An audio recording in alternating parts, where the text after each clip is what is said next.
Κοίταξε, έχω κάνει βίντεο. Όπα ρε, η άλλη έπεσε. Όπα ρε. Θες βοήθεια. Όπα. Έλα, δώσ' το χέρι σου, δώσ' το χέρι σου. Δώσ' το χέρι σου. Δώσ' το χέρι σου. Δώσ' το χέρι σου. Δεν το ήξερα ότι μετακινείται αυτό. Καλά είσαι, καλά είναι το πόδι σου.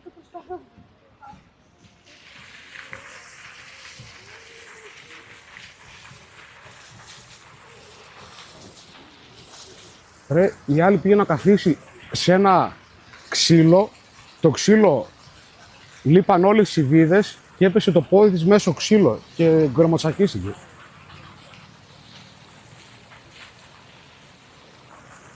Ωραία φίλε.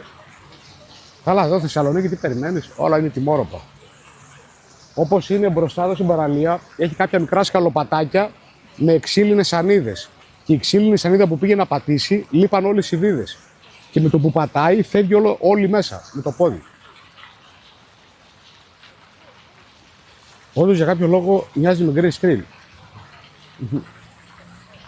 Ελλάδα 2.0, ναι. Καλά ο Δήμος. Καλά, Δήμος τώρα, ναι. Και εγώ αυτό νόμιζα, φίλε, ότι θα έπεφτε στη θάλασσα. Όπω φίλε, μακάρι να με χτύπησε.